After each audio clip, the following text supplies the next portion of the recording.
मित्रों, आज हम एक महान वैज्ञानिक की जीवनी पर प्रकाश डालेंगे, जिनकी अथक प्रयास ने दुनिया को रोशनी दी। अमेरिका के महान वैज्ञानिक थॉमस अल्वा एडिसन। उनकी बचपन की एक घटना, बचपन में बड़े शरारती थे और उन्हें मंद बुद्धि कहा जाता था। वो जिस स्कूल में पढ़ने जाते थे, इनके व्यवहार से और प्रश्न पूछते रहने के कारण उस स्कूल के सभी टीचर्स परेशान थे और एक दिन उनको एक पत्र देकर स्कूल से वापस भेज दिया गया। स्कूल का प्रिंसिपल उन्हें कहता है कि बेटा, ये पत्र ले जाओ और अपनी माँ को दे देना। 9 वर्ष की उम्र में जब वो अपने घर पर अपने माँ के पास उस पत्र को लेकर गए, उन्होंने कहा कि माँ, इसमें देखो कि क्या लिखा है। उनकी माँ उस पत्र को पढ़ती है। उस पत्र में लिखा होता है कि आपका बेटा इतना शरारती है और इतना मंद बुद्धि है कि इसको अब हम स्कूल में नहीं रख सकते हैं। अतः कल से आप स्कूल में न भेजें, क्योंकि इसके स्कूल में रहने से हमारे स्कूल की बदनामी होगी। इस बात को जब पढ़ती है तो एडिसन की माँ का चेहरा उदास हो गया। अपनी माँ को उदास चेहरा होते देख एडिसन पूछते हैं कि माँ, इस पत्र में क्या लिखा है। माँ अपने आप को संभालते हुए कहती है कि बेटा, इस पत्र में लिखा है कि आपका एडिसन इतना जीनियस है कि इसको पढ़ाने की क्षमता हमारे स्कूल के अध्यापकों में नहीं है। अतः कृपया कर इसे स्कूल न भेजें, इसे आप स्वयं पढ़ाएं।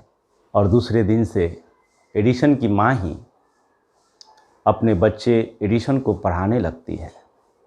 धीरे धीरे उनकी खोज की प्रवृत्ति रही और खोज करते रहे।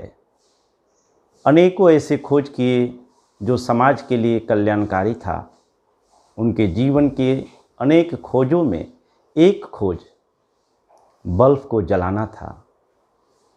32 वर्ष की उम्र में 21 अक्टूबर 1879 में उन्होंने बल्ब जला दिया। बल्ब जलना एक चमत्कार से कम नहीं था। पूरे विश्व में इसकी चर्चा फैल गई। हजारों बार असफल रहने के बाद भी अपने दृढ़ संकल्प के कारण थॉमस अल्वा एडिसन ने बल्ब का आविष्कार कर दिया।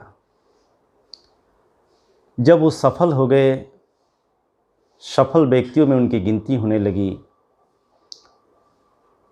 माँ की उनका देहांत हुआ। एक दिन फुर्सत के समय में वे अपने घर में अपने पुराने चीज़ों को देख रहे थे।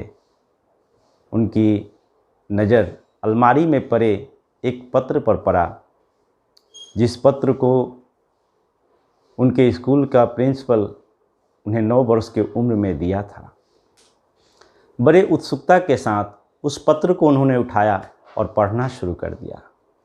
उस पत्र में जो लिखा था कि आपका एडिसन बहुत ही शरारती है, मंद बुद्धि का है और इसके रखने से हमारे स्कूल की बदनामी होगी, इसलिए हम इसे अब नहीं रख सकते हैं। कृपया कर आप इसे कल से स्कूल न भेजें। इस बात को पढ़कर एडिसन की आंखों में आंसू भर आया और अपनी माँ को याद करने लगे कि माँ की पॉजिटिव विचार के कारण ही आज मैं ऐसा हुआ। माँ ने इस शब्द को ही उलट दिया था और उसके कारण आज हम एक महान वैज्ञानिक बन सके। मित्रों, संसार में नेगेटिव और पॉजिटिव तरंगों का बहुत बड़ा महत्व होता है। जब कोई व्यक्ति सकारात्मक सोच रखने लगता है तो प्रकृति से उसे उन्हीं तरंगों से संबंध जुड़ने लगता है और वह अपने कार्य क्षेत्र में सफल होता है। जब कोई व्यक्ति नेगेटिव बातों को पकड़ लेता है तो ब्रह्मांड में फैली हुई नेगेटिव तरंगों से उसका संबंध जुड़ने लगता है और इस तरह वह सफल होता है। हर व्यक्ति के जीवन की सफलता और असफलता के पीछे व्यक्ति का अपना परिश्रम, पुरुषार्थ और विश्वास होता है। इन्हीं शब्दों के साथ आज की वाणी को विराम देंगे। आप सबका मंगल हो, सबका कल्याण हो, सबका भला हो।